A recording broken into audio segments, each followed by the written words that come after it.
सार्वजनिक सेवा प्रसारण नेपाल टेलिभिजनको प्रस्तुति।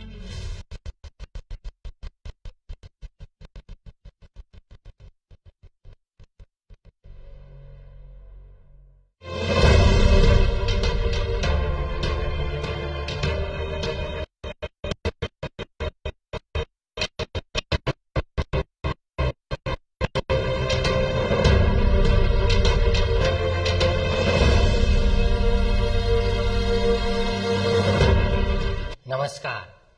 संघीय मामिला तथा सामान्य प्रशासन मन्त्रालय र नेपाल टेलिभिजनको संयुक्त प्रस्तुति कार्यक्रम संघीयता संवादमा यहाँहरूलाई हार्दिक स्वागत छ। म रामप्रसाद भण्डारी। दर्शकवृन्द, संघीयताको सफल कार्यान्वयन, संघीयताको सबलीकरण र संघीयता कार्यान्वयनमा देखिएका विभिन्न समस्या एवं चुनौतीका विषयमा केन्द्रित रहेर हामी छलफल गर्न गइरहेका छौं। त्यसका लागि आज हामीसँग हुनुहुन्छ बागमती प्रदेश सरकारका कृषि तथा पशुपक्षी विकास मन्त्री प्रकाश श्रेष्ठ, यसैगरी जिल्ला समन्वय समिति मकवानपुरका प्रमुख ललित बहादुर घलान, हजुर नमस्कार, यसैगरी चितवनको खैरहनी नगरपालिकाका प्रमुख शशि कुमार खनिया र संघीय मामिला तथा सामान्य प्रशासन मन्त्रालयका सहसचिव एवं प्रवक्ता काली प्रसाद पराजुली। यहाँहरू चारैजनालाई हार्दिक स्वागत छ। र हामीसँग बागमती प्रदेशको राजधानी हेटौडामा छायाङ्कन भइरहेको यस कार्यक्रममा सहभागी हुनुभएका जनप्रतिनिधिज्यूहरू, प्रदेशका प्रमुख सचिवज्यू, सचिवज्यूहरू लगायत कार्यक्रममा सहभागी सम्पूर्णमा हार्दिक स्वागत गर्न चाहन्छौं। र सबैभन्दा पहिला कार्यक्रम सुरुवात गर्न चाहन्छु मेयर साहबबाट। खैरनी नगरपालिकाको प्रमुखको हिसाबले यहाँले कार्य गर्दै आउनुभएको छ। संघीयता कार्यान्वयनमा आएको, अभ्यासमा आएको यो 7 वर्ष पूरा भइसकेको अवस्थामा यहाँको अनुभव कस्तो रह्यो र के समस्याहरू अहिले यहाँले झेल्नु भएको छ वास्तवमा यो स्थानीय तहको सरकारको प्रमुखको हिसाबले? धन्यवाद रामप्रसाद भण्डारीज्यू। देश सिंगो देश संहितामा गइसकेपछि करिब 8 वर्षको अवधि पूरा हुन लागेको छ। हामी दोस्रो कार्यकालको स्थानीय सरकारको जनप्रतिनिधि। हामीले स्थानीय रूपमा विभिन्न सार्वजनिक सुनवाई, सार्वजनिक परीक्षणहरू गर्नेदेखि लिएर जनताको गुनासोहरूमा काम गर्ने गरेका छौं। तर अहिले जनप्रतिनिधि कर्मचारी सिंगो एउटा भाषी सृजना गरिएको छ, काम भएन भन्ने सन्दर्भ छ र गाउँघरको सिंहदरबारको अधिकार गाउँमा जाँदै गर्दा गाउँघरका सबै गुनासोहरूलाई स्थानीय सरकारले सुन्नुपर्ने, तर संघ र प्रदेशमा कतिपय विषयवस्तुहरू जस्तो कानून सम्बन्धी विषयवस्तुहरू, योजना सम्बन्धी विषयवस्तुहरूदेखि लिएर कर्मचारीका विषयवस्तुहरू, वित्तीय व्यवस्थापनका विषयवस्तुहरू, सुशासन र सेवा प्रवाहका विषयवस्तुहरू, योजना कार्यान्वयनका विषयवस्तुहरूले गर्दाखेरि हामीलाई काम गर्न गाह्रो भएको छ। जस्तो विस्तृतीकरण प्रतिवेदन नआउनको कारणले गर्दा साझा अधिकारका विषयवस्तुमा गाह्रो भएको छ। कतिपय ऐनहरू संघीय सरकारले कानून नबनाउँदा काम गर्न गाह्रो भएको छ। स्थानीय सरकार ऐन 2074 का विषयवस्तुलाई संशोधन नगर्दा गाह्रो भएको छ। जस्तो उदाहरणको लागि शिक्षाका अधिकारहरू स्थानीय सरकार ऐन 2074 को दफा 11 को जमा चाहिँ 23 वटा अधिकार स्थानीय सरकारलाई दिएको छ। तर कतिपय शिक्षा ऐन लगायतका कानून नआउनको कारणबाट हामीले कार्यान्वयन गर्न कतिपय साझा अधिकारका सूचीका कानून बन्न बाँकी छ। यहाँले भनेको ती लगायतका निकुञ्जदेखि संरक्षण क्षेत्रका विषयवस्तु बनेन 2029 का संशोधनका कुराहरू नआउनाले गाह्रो भएको छ। कानून नभन्दा यहाँलाई धेरै समस्या छ कार्य गर्नको लागि। त्यस्तै अरू पनि छन्। जस्तो अब वित्तीय व्यवस्थापनका सन्दर्भमा गर्ने जुन साझा अधिकारका कुराहरू, वित्तीय व्यवस्थापनका कुराहरू जस्तो लाभांशका जग्गाको लाभांशका कुराहरू हो, अन्तशुल्कका कुराहरू भए, यी विषयवस्तुहरूमा पनि सम्पूरक बजेटका सन्दर्भ जुन यहाँहरूको मापदण्ड छ त्यसको विषयवस्तुहरूका कुराहरू भए ती चिजहरूले अप्ठ्यारो परेको अवस्था छ। जिल्ला समन्वय समिति मकवानपुरका प्रमुखज्यू घलानी सर, जस्तो धेरै कुराहरू आइरहेछन् वास्तवमा जिल्ला समन्वय समितिलाई संविधानले निर्दिष्ट अधिकार दिएको छ एउटा समन्वयात्मक भूमिका निर्वाह गर्ने र विकासको सन्तुलन कायम गर्ने, अनुगमन गर्ने काम दिएको छ। तर तपाईहरु आफै निराश हुनुहुन्छ भन्ने कुरा आइरहेछ। वास्तवमा अहिले संविधानले जुन अधिकार दिएको छ त्यसैलाई व्यवहारमा उतार्नको लागि यहाँहरूलाई के समस्या छ, कसरी काम गर्नु भएको छ? यसमा चाहिँ यस्तो छ, तपाईको संविधानले अधिकार दिए मुताबिक प्रदेशले पनि फेरि केही मात्रामा चाहिँ अधिकार प्रत्यार्जन गर्नुपर्ने हुन्छ। अब बागमती प्रदेश सरकारको सवालमा त अधिकार प्रत्यार्जन गरेको छ। जिल्ला समन्वय समितिलाई चाहिँ जुन हिसाबले काम गर्नलाई अलिक सहज पनि छ।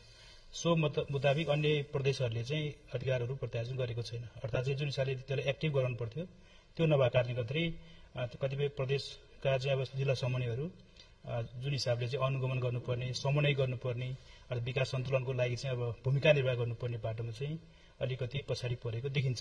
अब हिजो एउटा परिवेशमा जिल्ला विकास थियो, एक किसिमको चाहिँ अब सम्पूर्ण साधन स्रोत प्रयोग गरेर अगाडि बढेको, अहिले चाहिँ नहुँदाखेरि चाहिँ अब केही भएन, केही पुगेन भन्ने हिसाबले कुरा भयो। तर यसको अर्थ फेरि संविधानले नै फेरि चाहिँ अब हिजो जीविस उधारी संविधान त्यति त्यो बित्न अधिकार उल्लेख थिएन। अहिले चाहिँ फेरि संविधानले नै फेरि समन्वय गर्नु, अनुगमन गर्नु, विकास सन्तुलनको चाहिँ तपाईँको चाहिँ एक हिसाबले बुझ्ने पाटो कतिपय सवालमा चाहिँ दुई प्रदेश अथवा चाहिँ स्थानीय तह बीचमा चाहिँ समस्याहरू हुँदाखेरि समाधान गर्नु भन्ने कुराहरू छ। त्यो कुरा त चाहिँ संविधानले उल्लेख गरेको कुराहरू छ नि त।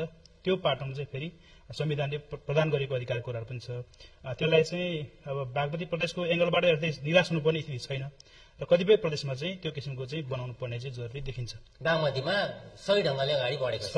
बागमतीमा चाहिँ केही अधिकार प्रत्यार्जन गरेको छ। मन्त्रीज्यू, अब धेरै कुराहरू खास गरी प्रदेश सरकारमा ठोकिएका छन्। वास्तवमा स्थानीय सरकारका प्रमुखले पनि भन्नुभयो कि दुईटा निकाय बीच आपसी समन्वय र सहकार्य नहुँदाखेरि धेरै समस्याहरू सिर्जना भएका छन्। वास्तवमा संविधानले नै सहकार्य, सहअस्तित्व र समन्वयलाई आत्मसात गर भनेर निर्दिष्ट गरेको छ। संविधानले निर्दिष्ट गरेको कुरामा यहाँहरूले संघसँग कति समन्वय गर्नुभएको छ, प्रदेशसँग र स्थानीय तहसँग कति समन्वय गर्नुभएको छ?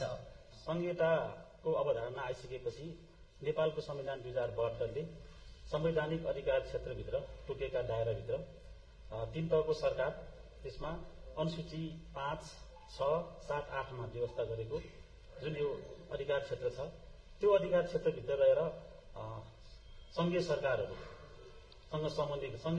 समन्वय गरेर 7वटा प्रदेश सरकारहरूले चाहिँ अन्तर संघ र प्रदेशको समन्वयात्मक बैठक र प्रदेश र स्थानीय तहहरूसँग समन्वयात्मक बैठक बसेर जुन एउटा नीति कार्यक्रम बनाउनु पर्ने हो, स्रोत साधनको परिचालनदेखि लिएर यो कर्मचारी व्यवस्थापनदेखि लिएर भौतिक पूर्वाधारको विकासदेखि लिएर सबै कुरामा संवैधानिक व्यवस्था अनुसार नै अन्तर समन्वय बैठकहरू चाहिँ नियमित बसेर कार्यक्रम अगाडि बढाएकै छ।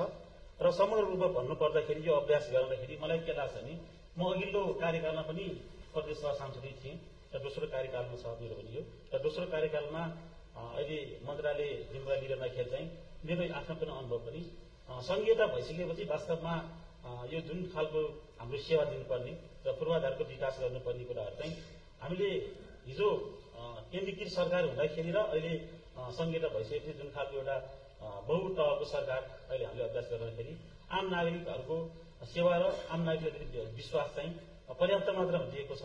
कहीँ कतै केही कुराहरू चाहिँ अब यो अपेक्षा गरे अनुसारको अभ्यास गर्दै जाँदाखेरि कमी कमजोरी हुन सक्छ र त्यसमा सुधार गर्दै समीक्षा गर्दै सबै 7 प्रदेशका चाहिँ सरकारहरू अगाडि बढेको छ र वास्तवमा स्थानीय तहहरूसँग समन्वयको भूमिका चाहिँ एकदमै प्रभावकारी ढङ्गले अगाडि बढेको छ। र हामीले अहिलेसम्म बागमती प्रदेशको तर्फबाट हाम्रो व्यवस्थापिका संसदबाट हामीले 49वटा ऐनहरू बनायौं, मूल कानून, र त्यसभित्र हामीले 87वटा अन्य कानूनहरू जम्मा हाम्रो कानून बनेको छ। र यो कानून ऐन कानूनलाई चाहिँ प्रभावकारी ढङ्गले स्थानीय तहहरूमा प्रभावकारी ढङ्गले कार्यान्वयन गर्नको लागि चाहिँ सबै पालिका 119 पालिका 1121 वडामा चाहिँ त्यो खालको महसुस हुने गरी बागमती प्रदेश सरकारले चाहिँ सेवा दिएको छ। यहाँले खास गरी अहिले सेवा प्रवाह चुस्त दुस्त प्रभावकारी छ भनिरहँदा बागमती प्रदेश सरकारले बेहोरेका मुख्य समस्या केलाई ठान्नुहुन्छ? अब समस्या भन्नाले नै अहिले हाम्रो जुन यो अन्तर सम्बन्ध र यो अनुसूचीमा व्यवस्था भए अनुसारको जुन अधिकार क्षेत्र अहिले निजामती ऐन अनि प्रहरी जुन यो समायोजन ऐन र तपाईको चाहिँ यो शिक्षा ऐन, यो 3टा ऐन चाहिँ माथि संघीय सरकारबाट अलिक नबन्दाखेरि बागमती प्रदेश सरकारले चाहिँ जुन एउटा प्रहरी समायोजन ऐन हामीले बनायौं, त्यो कुराहरू माथि नबन्दाखेरि यसो समस्या भएको छ। र निजामती ऐनको पनि त्यही समस्या हो, शिक्षाको पनि त्यही समस्या हो। र केही कुराहरू साझा सूचीमा भएको विषयमा चाहिँ अलिकति अन्यत्र सिर्जना भएको छ र एकल अधिकार क्षेत्रभित्रको चाहिँ अधिकार भएकोमा अगाडि बढेको छ। साझा सूचीमा भएको र 3 तहको सरकारको स्थानीय तह र प्रदेशको संघ र प्रदेशको साझा सूची भएको अधिकारमा चाहिँ अलिकति साझा सूचीका कानून बन्न बाँकी छ। त्यो भएपछि हुन्छ। जस्तो कर्मचारी प्रशासनको हिसाबले कर्मचारी तन्त्रले कतिको यहाँलाई सघाउ पुर्याएको छ? प्रशासनिक क्षेत्रको पनि अब लोकसेवा प्रदेशभित्र पनि छ, लोकसेवाको एउटा गठन छ। लोकसेवाबाट नयाँ कर्मचारीहरू चाहिँ ल्याउने कुरा र प्रतिस्थापन गर्ने कुरा र संघबाट समायोजन भएका कर्मचारीको व्यवस्थापनको कुराहरू र प्रदेशबाट व्यवस्थापन भइसकेपछि जुन जिम्मेवारी परिभाषित जिम्मेवारी लिएर कर्मचारीलाई व्यवस्थापन गर्छ त्यो अनुसारको काममा प्रदेश स्तरमा त्यस्तो खालको छैन, भ्रम कोही पनि नगरौँ, कामहरू एकदम व्यवस्थित ढङ्गले अगाडि बढेको छ र कर्मचारीहरूले सहयोग पनि भएको छ, नभएको होइन। तर यसमा चाहिँ हामीले एउटा नयाँपन चाहिँ के ल्याउनु पर्यो भने अब यो कर्मचारीले क्षमता विकासका कुराहरू, अब क्षमता बनाउने कुराहरू चाहिँ सङ्घीय सरकारको चाहिँ अधिकार क्षेत्रभित्र पर्छ। सङ्घीय सरकारले यसमा चाहिँ समन्वयात्मक भूमिका अलिक बलियो बनायो भने प्रदेश सरकारको जनशक्ति एकदम व्यवस्थित ढङ्गले अगाडि बढ्छ र अब नयाँ लोकसेवा जुन हाम्रो गठन भइसकेपछि नयाँ लोकसेवाले स्थानीय तहको कर्मचारीलाई पनि हामीले गर्छौँ र प्रदेश पनि हाम्रो आफ्नै हुन्छ भनेपछि अब निजामती ऐन अब माथि नबन्दाखेरि समस्या हो। यहाँहरूले स्थानीय तहसँग समन्वय सहकार्य गर्दाखेरि यहाँहरूले जुन बजेट हस्तान्तरण गर्नुहुन्छ त्यो बजेट चाहिँ आर्थिक वर्षको अन्त्यतिर हस्तान्तरण गर्ने अनि स्थानीय तहले स्थानीय सरकारले कसरी टेन्डर गरेर त्यो कार्य पूरा गर्न सक्छन् अनि उनीहरूको रिजल्ट देखिँदैन। यो समस्या यहाँ कस्तो छ? बजेटको सन्दर्भमा त्यसो होइन, यो कुराहरू बाहिर कसरी गएको मलाई थाहा छैन। नीति कार्यक्रम र बजेट बनिसकेपछि सशर्त समपूरक र विशेष अन्नाहरू चाहिँ पालिका नै तोकेर चाहिँ जान्छ र अरू विषयगत मन्त्रालयको बजेट चाहिँ विषयगत मन्त्रालयको आफ्नो कार्यालय पनि गर्नुपर्ने हुन्छ। त्यसमा समयमै प्रक्रियागत ढङ्गले अगाडि बढेको हुन्छ। तर अब नेपालको यो बजेटको सन्दर्भ चाहिँ हिजोदेखि अलिकति काममा चाहिँ यो विविध चाडपर्वहरूले गर्दाखेरि अब हाम्रो असार 1 गते बजेट हाम्रो स्वीकृत हुन्छ। असार 1 गते भएपछि साउन भदौमा अब सबै व्यवस्थापन गर्नलाई समय लाग्छ अनि असोज कार्तिक मङ्सिर लागेपछि धेरै चाडपर्वहरू आउँछ। दसैँ तिहारदेखि यस्ता चाडपर्व धेरै आउँछ। 3 महिना हाम्रो चाडपर्व कारणले गर्दै सबै कामहरू लथालिङ्ग भएर हुन्छ र मङ्सिर पुस माघ फागुन काम हुने बेला अनि अन्तिममा काम गर्दा केन्द्र प्रक्रिया जानुपर्ने प्रक्रिया लामो समस्या त्यही। त्यसकारण विकास निर्माणका कामहरू जहिले पनि थाँतिरहने अवस्था छ। तर मैले भन्नै पर्छ संहिता भइसकेपछि वास्तवमा पूर्वाधार विकासको क्षेत्रमा यति विकास अगाडि बढेको छ, जनताले त्यो महसुस पनि गरिरहेको छ। तर प्रचार प्रसार र संहिताले गरेको उपलब्धिको बारेमा चाहिँ समीक्षा नगर्दाखेरि अहिले अलिकति केही अब भनौँ न बाहिर चाहिँ संहिताप्रति नकारात्मक कुरा आएको छ र त्यो चाहिँ समीक्षा नगरी त्यो भन्न चाहिँ मिल्दैन। अब खास गरी यहाँसँग एकैछिन पछि आउँछु म कालीप्रसाद सरसँग जान्न चाहे। यहाँ धेरै कुराहरू उठे, सँगसँग जोडिएका कुराहरू पनि छन्। वास्तवमा कर्मचारी व्यवस्थापनदेखि क्षमता विकास, सिप विकासका कुराहरू पनि छन्। स्थानीय तह र प्रदेश सरकारलाई क्षमतायुक्त बनाउनको लागि संघीय मन्त्रालयहरूले अथवा संघीय मामिला तथा सामान्य प्रशासन मन्त्रालय भनौँ अथवा संघले नै पर्याप्त ध्यान दिन नसकेका गुनासाहरू पनि आइरहेछन्। यो बागमती प्रदेशको मात्रै नभएर आम देशभरिकै म प्रसङ्ग उठाउन खोजेँ। यसको लागि यहाँहरूले कस्ता कार्यक्रम र कसरी सहयोग गरिरहनु भएको छ? अब हामी 3 तहकै सरकार अहिले संघीयतालाई कसरी प्रभावकारी रूपमा कार्यान्वयन गर्ने भनेर लागि परेका छौँ। अब हाम्रो संघीयताको मोडल पनि समन्वय, सहअस्तित्व र सहकार्य हो। आजको हाम्रो कार्यक्रममा पनि हामी 3 तहका सरकारको यहाँ उपस्थिति छ र खास गरी अब हामीले राजनीतिक संघीयताको कोर्स करिब पूरा गरिसकेका छौँ। वित्तीय संघीयताको पनि संविधानले नै धेरै कुराहरू स्पष्ट गरेको छ। प्रशासनिक संघीयताको चरणमा पनि हामीले कर्मचारी समायोजन गरेर सुरुमा 3 तहकै सरकारको ओएनएम भन्छ होइन, संगठन तथा व्यवस्थापन सर्वेक्षण गरेर 3 तहको दरबन्दी यति हो भनेर हामीले फिक्स्ड गरेर कर्मचारी समायोजन चाहिँ मार्फत स्थानीय तह प्रदेश सरकारमा हामीले चाहिँ कर्मचारी व्यवस्थापन गरेका छौँ र अहिले सवाल अब हामीले सुरुमा दरबन्दी स्वीकृत गरेर पठाइयो र अब स्थानीय तहलाई र प्रदेशलाई चाहिँ आफ्नो कर्मचारी भर्ना गर्ने अधिकार छ र प्रत्येक अब 7 प्रदेशमा चाहिँ प्रदेश लोकसेवा आयोगको स्थापना भइसकेको छ। तर स्थापना त भएको छ, तर पर्याप्त मात्रामा जनशक्ति हुनुहुन्न। यसैमा खास गरी अहिले स्थानीय तहले धमाधम करारमा कर्मचारी राख्ने काम गरिरहनु भएको छ, जसलाई महालेखा परीक्षकले समेत प्रश्न गरिरहेको छ। स्थानीय स्वायत्त शासन अनि विपरीत उहाँहरूले कर्मचारी भर्ना गर्दाखेरि त्यसले वित्तीय अनुशासन पनि कायम गर्न सकेको छैन भन्ने गुनासाहरू पनि आइरहेछन्। वास्तवमा यसको अनुगमन यहाँहरूले कसरी गर्नुभएको छ? अहिले पछिल्लो चरणमा वास्तवमा अब अघि धेरै कुराहरू उठेका छन्। अब संघीयतामा धेरै राम्रा कामहरू पनि भएका छन्, असल अभ्यासका विषयहरू पनि छन्। अहिले हामीले पछिल्लो चरणमा संघीय मामला तथा सामान्य प्रशासन मन्त्रालयले 7 प्रदेशमा र 753वटै स्थानीय तहको अवस्था के छ, त्यहाँका राम्रा पक्षहरू के छन् भनेर सबै स्थानीय तहको यो असल अभ्यास सम्बन्धी एउटा समीक्षा पनि गरिसकेका छौँ। करिब हामी त्यो अन्तिम चरणमा छौँ र त्यहाँ धेरै कुराहरूको सिकाइ पनि भएको छ। एउटा प्रदेशमा त्यहाँ भएको स्थानीय तहको सबै प्रमुख प्रशासकीय अधिकृतले आफ्नो प्रस्तुतिकरण गर्नु भएको छ र हामीले त्यहाँ 2-3 वटा कुराहरू चाहिँ देख्यौँ। जस्तै अब एउटा के छ भने तपाईँले उठाए जस्तै अब यो कर्मचारी व्यवस्थापनमा हामीले सङ्घमा सुरुमा दरबन्दी प्रदेशको यति स्थानीय तहको यति भनेर दरबन्दी स्वीकृत गरेर पठायौँ त्यहाँभन्दा बढी चाहिँ अब अहिलेको चाहिँ अब चाहिँ कर्मचारीको दरबन्दी त्यहाँ करारमा भर्ना गरेको देखियो र आन्तरिक स्रोत परिचालनको अवस्था पनि एकदमै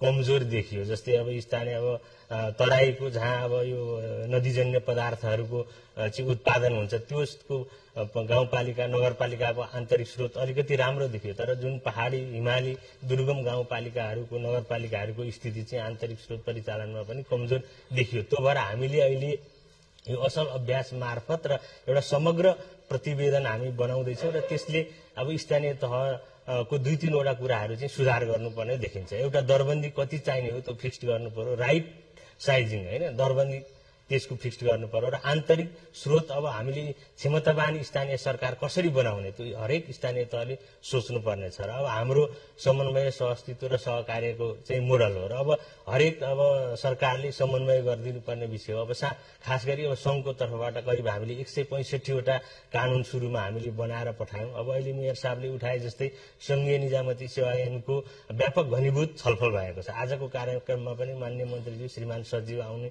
विषय थियो, तर अब यो राज्य व्यवस्था समितिको उपसमितिमा यो चाहिँ चाँडो यसलाई पारित गर्ने भरसक यसै अधिवेशनमा निजामती सेवा ऐन सङ्घीय निजामती सेवा ऐन ल्याउने कुराहरू छ। शिक्षा ऐन पनि चाँडो पारित गर्ने भन्ने छ। अब प्रहरी ऐनका कुराहरू र सङ्घले गरिदिनु पर्ने विषयहरू फुकाउनु पर्ने विषयहरू चाहिँ चाँडो गर्ने भन्ने नै सङ्घ चाहिँ सरकारको अहिलेको धारणा रहेको छ। अब सम्माननीय प्रधानमन्त्रीज्यूको अध्यक्षतामा एउटा अन्तर प्रदेश समन्वय परिषदको बैठक पनि त्यो सक्रिय छ, नियमित बैठक भइरहेको छ र विषयगत समितिहरूलाई पनि हामीले क्रियाशील गराएका छौँ। अहिले माननीय मन्त्रीज्यूहरूको सङ्घीय मन्त्रीज्यूहरूको कार्यान्वयन भएर संसदबाट पास भयो भने केही सहज होला।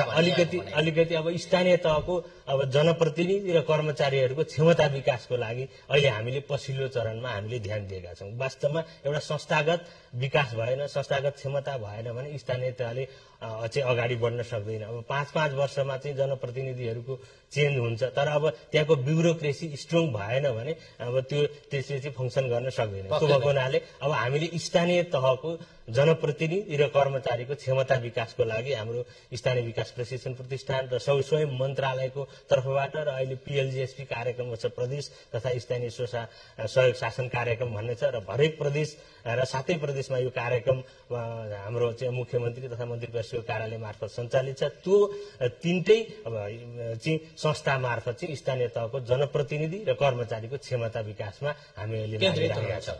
मेयर साहब, जस्तो स्थानीय तहको स्थानीय सरकारको क्षमतामाथि पटक पटक प्रश्न उठ्ने गरेको छ। वास्तवमा बजेट खर्च गर्ने क्षमता छैन, विज्ञता छैन, सिप छैन, आयोजना छनौट गर्ने आधार छैन, हौसुवाको भरमा आयोजना यहाँहरूले छनौट गर्नुहुन्छ, त्यसको कार्यान्वयनमा अनेक किसिमका जटिलताहरू आउँछन् भन्ने प्रश्न पनि छ।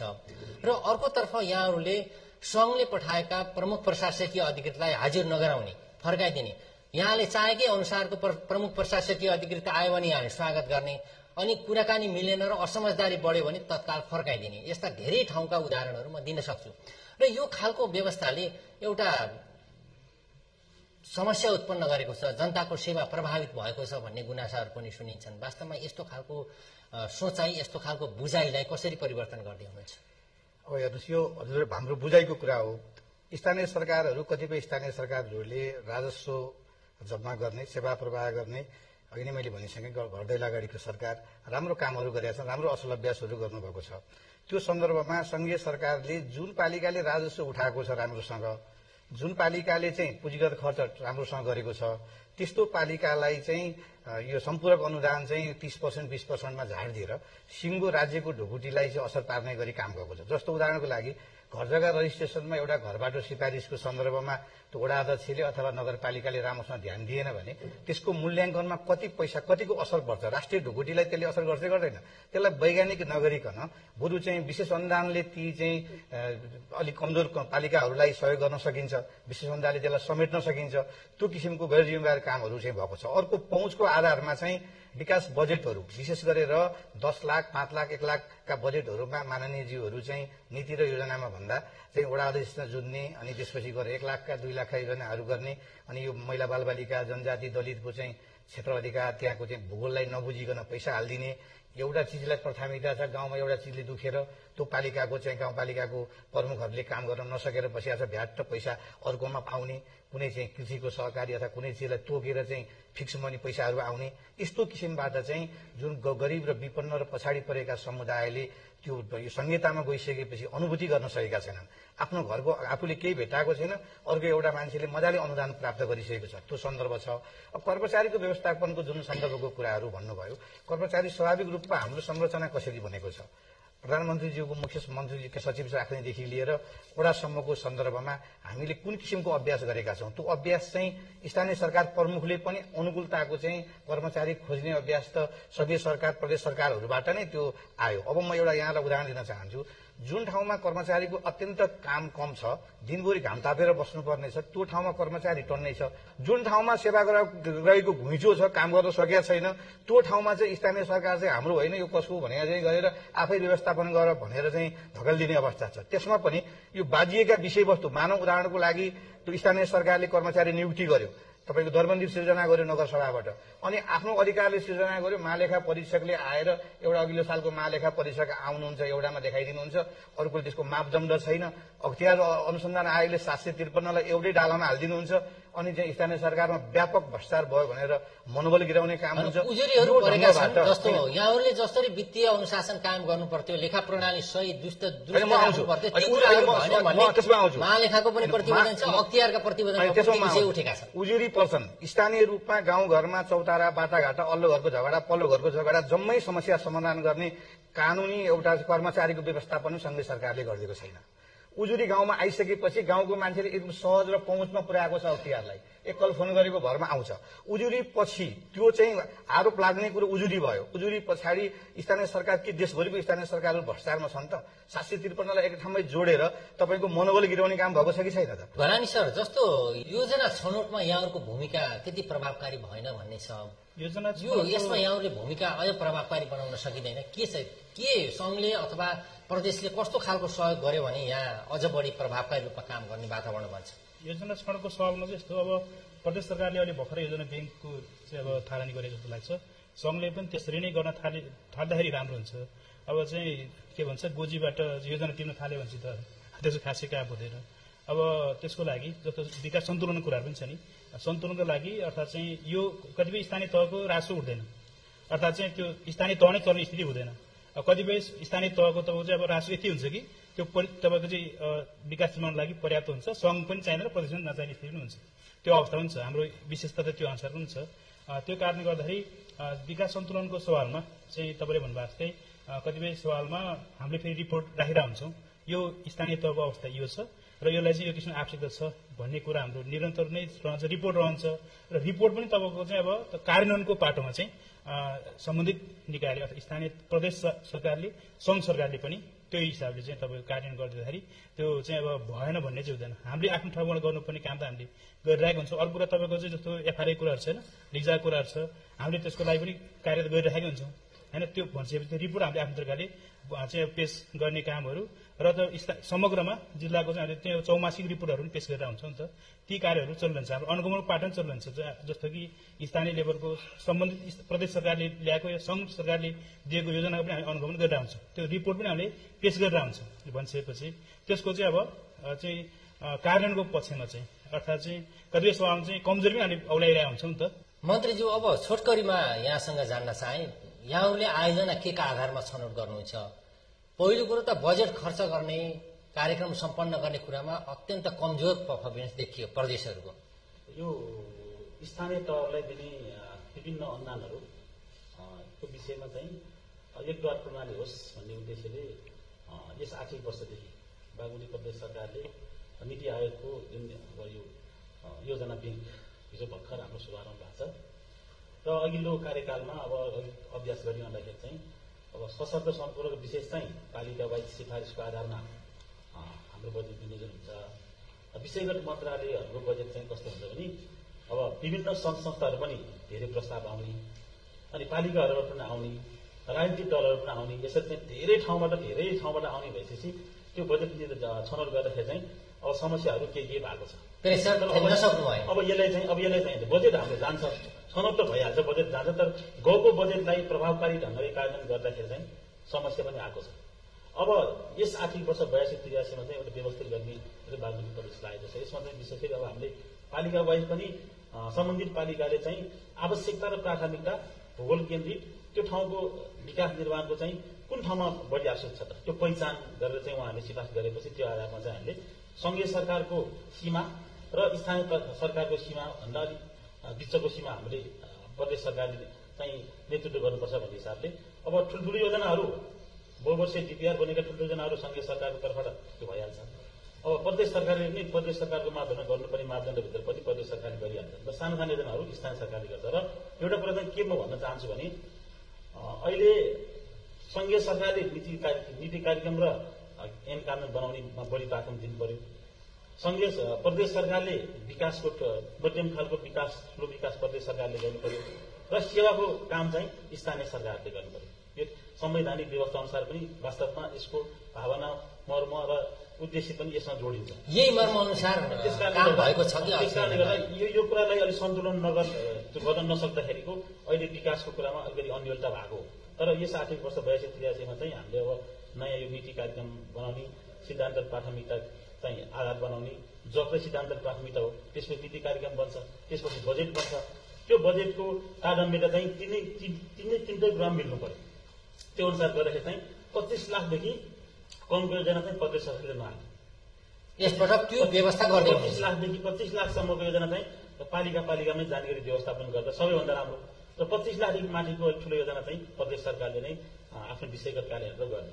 त्यो खालको नीतिमा चाहिँ अब यो नीति योजना आयोगले चाहिँ ब्याङ्क हाम्रो योजना ब्याङ्कको हिजो शुभारम्भ भएको छ।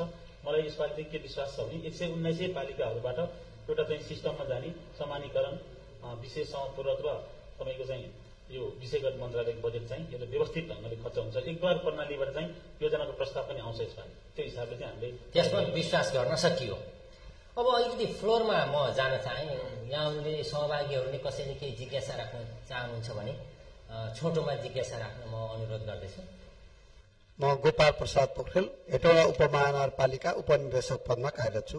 मेरो तिनटै अनुभवले के भन्छ भने ब्युरोक्रेसीलाई चाहिँ अलि मोरल हाई हुने गरी उसको क्यारिपात क्लियर गर्ने गरी प्रदेशलाई नै प्रमुख प्रशासकीय अधिकारी सञ्चालन गर्ने अधिकार ब्लकमा दिने कार्यान्वयन उसले गर्छ। र प्रदेशलाई पनि मेरो सुझाव के हो भने स्थानीय तहको र प्रदेशको ब्युरोक्रेसी एउटै बनाउनु। म राकेश चन्द्रवंशी डिएफओ हेटौडा डिभिजन वन कार्यालय। आज अहिले डढेरोको सिजन चलिरहेछ। हामीले वन डढेरो लगाउने मान्छेले समातेर ल्यायो भने त्यसको अनुसन्धान कसले गर्ने? एक वर्षसम्म कैद हुनेको चाहिँ प्रदेश सरकारले तोक्ने भएन छ। एक वर्षभन्दा बढी कैद सजाय हुने मुद्दाहरूमा नेपाल सरकारले तोकेको अनुसन्धान अधिकृतले अनुसन्धान गर्नेछ भने अब हामी त नेपाल सरकारको होइन, प्रदेश सरकारको, अनि अनुसन्धान कसले तोकाउने त? कुनै व्यवस्था छैन। म प्रवीण श्रेष्ठ यदार्थ व्यवस्था कार्यालय हेटौडाबाट।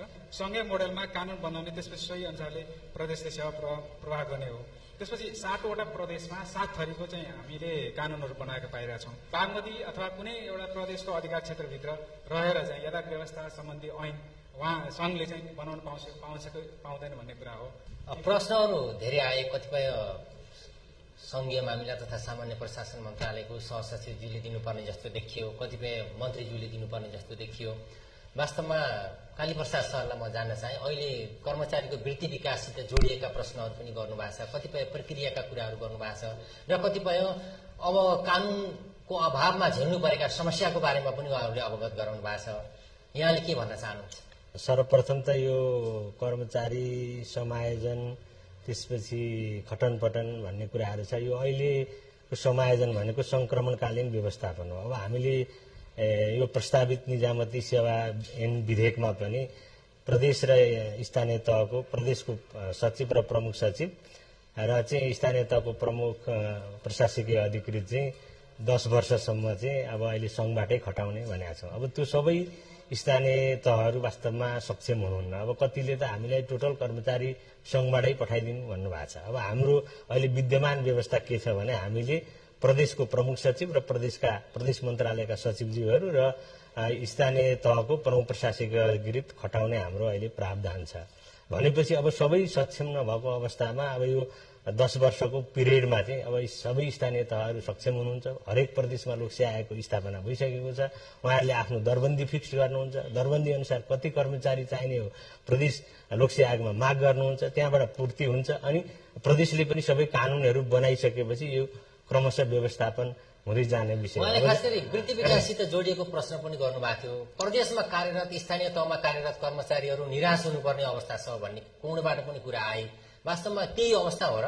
होइन, यस्तो छ। अब सुरुमा प्रदेश र स्थानीय तहमा समायोजन भएर आउने कर्मचारीहरूलाई पनि अब वृत्ति विकास बढुवामा उहाँ एउटा जाँच दिने अवसर चाहिँ सङ्घको दरबन्दीमा पनि छ। अब त्यो एउटा रोकिएको छैन र अब स्थानीय तह र प्रदेश सरकारले पनि आफ्नो आफ्नो अब प्रदेश निजामती सेवा ऐन र स्थानीय तहको कर्मचारी व्यवस्थापन सम्बन्धी ऐन ल्याएर त्यो विषय समाधान गर्ने हो। र अब अहिले संसदमा राज्य व्यवस्था समितिमा छलफल भइरहेको विधेयकले पनि अब धेरै कुराहरूको चाहिँ समेट्छ। वास्तवमा संघीय निजामती सेवा ऐन नआएको कारणले विभिन्न समस्याहरू आएका छन्। सरकारले अब जहाँसम्म सामान्य संघीय मामला तथा सामान्य प्रशासन मन्त्रालयको हाम्रो 4वटा रणनीति, एउटा संहिता कार्यान्वयनमा सहजीकरण, ओभरअल कर्मचारी व्यवस्थापन, अनि सेवा प्रवाह र सुशासन र स्थानीय पूर्वाधार विकासमा टेवा पुर्याउने भन्ने जुन हाम्रो मूल रणनीति छ, त्यो रणनीति अनुसार हामी काम गरिराखेका छौँ र देखिएका समस्याहरूलाई चाहिँ तत्काल सम्बोधन हुनुपर्छ भनेर हामीले अब सम्माननीय प्रधानमन्त्रीजीको अध्यक्षतामा रहेको प्रदेश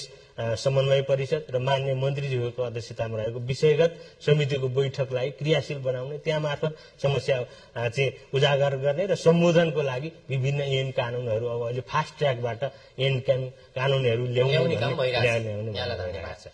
मेयर साहब, जस्तो अहिले धेरै कुराहरू आए, कानुन नबन्दा यहाँहरूले भएका समस्याहरू आए। अब यो स्थानीय तहलाई संस्थागत गर्ने, यसको संस्थागत विकास गर्ने, संस्थागत सुदृढीकरण गर्ने दिशामा यहाँले अब सङ्घबाट कस्तो अपेक्षा गर्नुभएको छ र कसरी सक्षम हुन सकिन्छ? अब यहाँको कार्यदिशा के छ? सङ्घबाट विशेष गरेर सङ्घ र प्रदेशबाट चाहिँ जस्तो अघि आयो विस्तृतीकरण प्रतिवेदन, त्यसलाई कार्यान्वयन गर्ने कुराहरू, ऐनहरू कानुनहरू, स्थानीय सरकार ऐन 2074 र त्यसलाई संशोधन गर्ने कुरा, सङ्घीय कानुनहरू संशोधन गर्ने कुराहरू, साझा अधिकारका कुराहरू, यो विभिन्न निकुञ्ज लगायतका वनका ती विषयवस्तुहरू, शिक्षा ऐनका विषयवस्तुहरू गर्ने, कर्मचारीको व्यवस्थापनमा चाहिँ अलिकति व्यवस्थित स्थानीय सरकारलाई कुन तहको छ, यहाँ कुरो आयो कुनै तहको बजेटै, मलाई त्यस्तो लाग्दैन कि स्थानीय सरकारलाई बजेटै नचाहिने, आफै स्वावलम्बी हुन सके, न भन्सारको हुन्छ, न अन्तशुल्कको हुन्छ, न अरू कुनै एक्स्ट्रा करको हुन्छ। अब सम्पत्ति कर अनि विभिन्न चाहिँ सामाजिक निवेदनका करहरू, नर्मल्ली गिटी बालुवाको करहरूले स्थानीय सरकारले ठुल्ठुला योजनाहरू बनाउन सक्दैन। अन्तरपालिका स्तरीय कार्यक्रमहरू प्रदेश सरकारले ल्याइदिनु पर्यो। जस्तो कुनै पालिका साँगुरेको छ, ठुला ठुला योजनाहरू छन्, तर त्यो योजनाहरूलाई चाहिँ नगरपालिकाको बजेटबाट सम्भव हुँदैन। 4-5वटा पालिकाका मिलेका बाटाहरू बनाइदिने, 4-5वटा के अरे पालिकाहरूका ठुल्ठुला गौरवका योजनाहरूलाई छान्ने, त्यस्तो किसिमको योजनाहरू लिएर आउनु पर्यो र कुन पालिकामा के को सम्भावना बढी छ भनेर पहिचान गर्न पर्यो। योजना ब्याङ्कमा पनि त्यही बजेट बाँडेको जस्तै पहुँचको आधारमा बजेट बाँड्यो अनि बजेट पनि कार्यान्वयन भएन, गुणस्तर पनि आएन भन्नुभन्दा त्यसलाई पनि योजना तयार गर्दैमै, योजना ब्याङ्कमा योजना बनाउँदैमै सङ्घीय सरकारको पनि राष्ट्रिय योजना आयोगको कुरो सुनिएको छ, यहाँ पनि नीति तथा योजना आयोगको कुरो सुनिएको छ।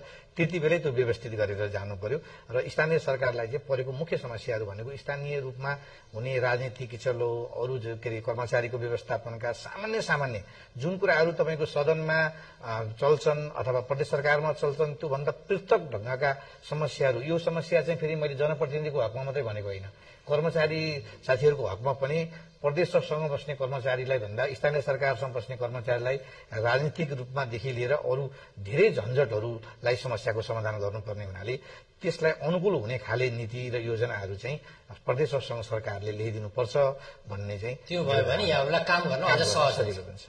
समन्वय प्रमुखज्यू, अब धेरै कुराहरू आए, छोटकरीमा यहाँको विचार जान्न चाहे। अब यो समन्वयको पाटोलाई सुदृढ बनाउनको लागि यहाँले के अपेक्षा गर्नुहुन्छ? वास्तवमा अब कसरी अगाडि बढ्दा उपयुक्त हुन्छ भन्ने जस्तो लाग्छ। अब समन्वयको त्यो समन्वय त अब तपाईँको सङ्घ प्रदेश स्थानीय त सबैतिर चाहिने विषय नै छ होइन। अर्थात् चाहिँ यसको पाटो चाहिँ नर्मल्ली अब यो पनि विषयहरू उठ्यो हाम्रो नेपालको कन्टेक्स्ट जहाँ पनि, अर्थात् चाहिँ सामान्यत बजेट विनियोजन गर्छ भने त्यो चाहिँ अब होइन हुने जस्तो, जहाँ बजेट विनियोजन हुँदैन त्यो चाहिँ हुँदैन जस्तो कि, अर्थात् चाहिँ नर्मल्ली जो जनप्रतिनिधि हुन्छ त्यसको लागि त्यो पाटोबाट हेर्ने खोज्ने एउटा पाटो पनि छ।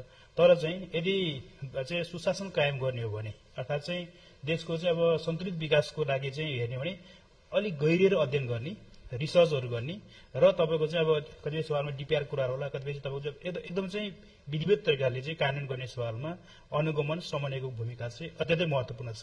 किनकि तपाईँको संघले पनि काम गरिरहेछ, स्थानीय तह प्रदेश सबैले काम गरिरहेछ। त अधिकारको सवालमा संघ पनि धेरै आफूतिरै राख्नु जस्तो कुरा छ, स्थानीय तह पनि सबै मलाई नै चाह्यो भन्ने जस्तो पनि छ नि त। त्यो एक सारी हेर्दाखेरि प्रदेश पनि तपाईँको चाहिँ अब आफ्नै तरिकाले यो पाटो छ। तर चाहिँ अब सक्दाखेरि तपाईँ स्थानीय तहले तपाईँको चाहिँ मिचेर कानुन बनाएर हुन्छ, यस्तो पनि छ नि कतिपय सवालमा। प्रदेशले बनाएको कानुनलाई कतिपय सवालमा टेर्ने नटेर्ने पनि छ। यी पाटो पक्षहरू पनि छ होइन। अब संघले कस्तो कानुन बनाइरहेछ अर्थात् चाहिँ भन्न चाहिँ तपाईँको चाहिँ अब संघसँग चाहिँ बाजिएको हदसम्म तपाईँको चाहिँ कानुन बन्द हुँदैन भन्ने छ नि। तर त्यो सबैको चाहिँ अब सही तरिकाले चाहिँ मोनिटरिङ भएको त भन्ने सवालमा पनि कतिपय रूपमा चाहिँ अब तपाईँको बनेको ऐन नीति नियमहरूको सवालमा पनि सही तरिकाले त्यसको त्यो पाटोमा पनि अनुगमन समन्वयको पाटो पनि अलिक महत्वपूर्ण छ। हामीले कतिपय सवालमा चाहिँ स्थानीय तहहरूको बनेको ऐन अर्थात् चाहिँ कानुनहरू हामीले तपाईँको चाहिँ सूचना केन्द्रको रूपमा चाहिँ अब संकलन गरेका छौँ। त्यसले चाहिँ अब सही हामीले चाहिँ एक हिसाबले त्यसले पनि कतिपय सवाल टेवा पुग्न सक्छ। अर्थात् चाहिँ राजस्व वृद्धिको सवालमा चाहिँ अब हामीले जिल्ला समन्वयले अर्थात् चाहिँ त्यसलाई कसरी चाहिँ राजस्व वृद्धि गर्न सकिन्छ त भन्ने सवालमा पनि कतिपय सवालमा स्थानीय तह प्रदेश र चाहिँ संघसँग आएको कतिपय विभागको सवालमा पनि भूमिका खेल्ने चरणहरू रहन्छ, हामी भूमिका निर्वाह गर्छौँ।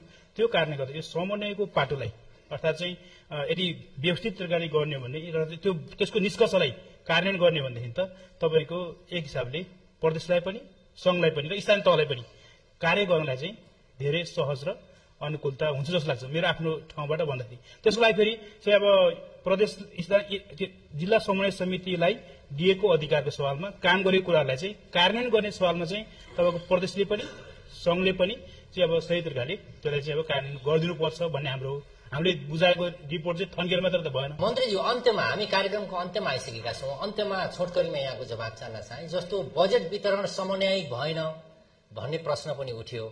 अर्को अब प्रदेश सरकारलाई कुन रूपमा कसरी अगाडि बढाउने ताकि प्रभावकारी बन्न सकुन्। यो प्रदेश सरकार धेरै अलमलमा परे भन्ने खालको मेसेज पनि बाहिर गएको छ। यो वास्तवमा यसको वास्तविकता के हो यहाँले अनुभव गर्नुभएको छ। अब यसलाई कसरी थप अझ बढी प्रभावकारी बनाउन सकिन्छ। अलिकति स्पष्ट भनिसकेको छ, अलमल पर्नु पनि कुनै अवस्था छैन होइन।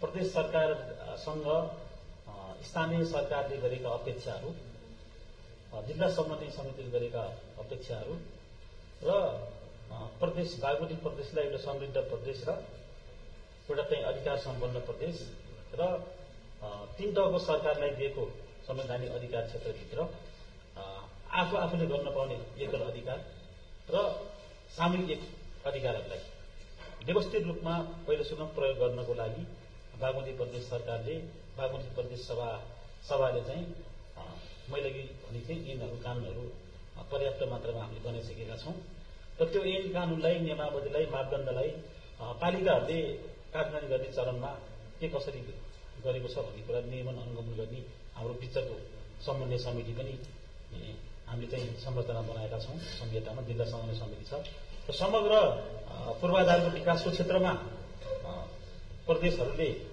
विनियोजन गरेका बजेटलाई कार्यान्वयन सही ढंगले गरेन प्रभावकारी भएन भन्ने कुरा समन्वय समितिले अनुगमन नियमन गर्नुपर्ने पाटो अधिकार दिएकै छ र पालिकाहरूमा पनि तपाईँको उपप्रमुखको संयोजकतामा त्यो नियमन अनुगमन गर्ने आफ्नो अधिकार छ र समग्र रूपमा 119 पालिका बागमती प्रदेशको हकमा 119 पालिकामा चाहिँ हामीले 119 पालिका र 13 जिल्ला र 66 प्रदेश निर्वाचन क्षेत्र 33 संघीय निर्वाचन क्षेत्र र 1121 वडालाई लक्षित क्षेत्र मानेर हामीले चाहिँ पहिचान गर्ने कुन योजना कहाँ चाहिँ हामीले विनियोजन गर्दाखेरि त्यो योजनाबाट लागू भइसकेपछि त्यसको चाहिँ उपलब्धि के हुन्छ भन्ने विषयमा चाहिँ हामीले एउटा अध्ययन पनि हामी गर्दैछौँ। त्यो अध्ययनको आधारमा सबै 14वटा मुख्यमन्त्री सहितको 14वटा मन्त्रालय हामी यसमा चाहिँ तदारको साथ हामी लागि परेका छौँ र अब आउने नयाँ नीति कार्यक्रम बजेटमा र यी विषयहरू हामीले सम्बोधन गर्ने हो, त्यसमा कुनै समस्या छैन। र एउटा कुरा चाहिँ अब हामीले बागमती प्रदेशलाई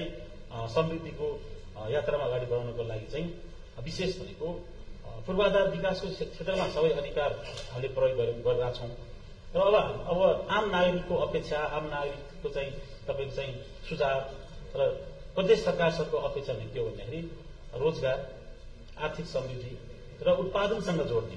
त्यसो भएको हुँदाखेरि संघीय सरकार, प्रदेश सरकार र स्थानीय सरकारहरू चाहिँ तिनै तहको सरकारहरू जो हामी बहु चाहिँ संरचनामा हामी छौँ संहितामा। यो संहिता भनेको चाहिँ सबैको तपाईँको साझा एउटा अवधारणा हो र अहिले राजनीतिक स्थायित्वको लागि र एउटा दिगो विकास र तपाईँको चाहिँ संरक्षणको लागि चाहिँ तिनै तहको सरकार अगाडि बढिरहेको छ। 119 पालिकाहरू यसमा एकदम अगाडि बढिरहेको छ। यो अगाडि बढेको जुन ड्युटीलाई बागमती प्रदेश सरकारले चाहिँ सम्बोधन गर्ने गरी अब आउने मिति कार्यक्रममा चाहिँ त्यो कुराहरू अगाडि ल्याउँछ र आर्थिक समृद्धिको लागि उत्पादनसँग जोड्ने कार्यक्रम चाहिँ बढी प्राथमिकतामा राखेर जाने कुरा चाहिँ बागमती प्रदेश सरकारले यसपालि बनाएको छ। त्यो अनुसार सरकार अगाडि बढ्छ र समग्र रूपमा बागमती प्रदेश सरकारले निर्माण गरेका ऐन कानूनहरू नियमावलीलाई चाहिँ प्रदेश सरकारको तर्फबाट पालिकाहरूमा त्यो कुरा जानुपर्ने र आम नागरिकहरूले त्यो कुराहरू चाहिँ प्रयोगमा ल्याउने कुराहरू चाहिँ व्यवहारमा कति प्रयोग भयो त्यो प्रयोगको कुरामा चाहिँ हामीले चाहिँ समन्वय गर्न नसकिया हो कि भन्ने क्रममा चाहिँ त्यो अलिकति अनुभूत भयो आम नागरिकहरूलाई। वास्तवमा सबै पालिकाले यो कुराहरू अहिले अगाडि बढाएको छ। मलाई लाग्छ यो हामी अभ्यास गराउँदाखेरि यो त हामी भर्खर 8 वर्षको छौँ नि, मैले अलिकति समीक्षा गर्नु पर्यो। संहिता भइसकेपछि हिजोको 46 सालपछिको 16 वर्ष अवधि 62-63 आन्दोलनसम्मको र 30 वर्ष हिजो पञ्चायत चाहिँ शासनको अवधि र त्योभन्दा अगाडिको राणा शासनको अवधि र अहिलेको संघीय लोकतान्त्रिक गणतन्त्र आइसकेपछिको अवधिको यो अवधि हामीले हेर्ने हो भने हामी एकदम मनैदेखि हामी सबै आम नागरिकले समीक्षा पनि गर्नुपर्छ र एकदमै छातीमा हात राखेर के भयो त यो देशको प्रगति, उन्नति, समृद्धि कसरी अगाडि बढेको छ भन्ने कुरा चाहिँ हामीले एकदमै मनैदेखि ग्रहण गर्दाखेरि त्यहाँ त्यो भित्रबाट आफैले त्यो कुराहरू चाहिँ महसुस पनि गर्न सक्छ र प्रष्ट रूपमा आफ्नो भिजन पनि भन्न सक्छ, भएको कुरा पनि प्रष्ट पार्न सकिन्छ। हामी सबै तिनै तहको सरकार मिलेर अगाडि बढ्यौँ भने आर्थिक समृद्धि हाम्रै पालामा सुरु हुन्छ। हवस् त, कार्यक्रममा आएर आफ्नो महत्वपूर्ण विचारहरू राखिदिनु भएकोमा यहाँहरू सबैलाई धन्यवाद। यसैगरी कार्यक्रममा आफ्नो महत्वपूर्ण समय दिएर सहभागी भइदिनु भएकोमा सम्पूर्ण सहभागीहरूलाई पनि हार्दिक धन्यवाद। आदरणीय दर्शकवृन्द, आजलाई कार्यक्रमको निर्धारित समय सकिएको छ। हामी अर्को कार्यक्रममा पुनः नयाँ विषयवस्तुका साथ उपस्थित हुने नै छौं। अहिलेलाई आज्ञा दिनुहोस्। नमस्कार।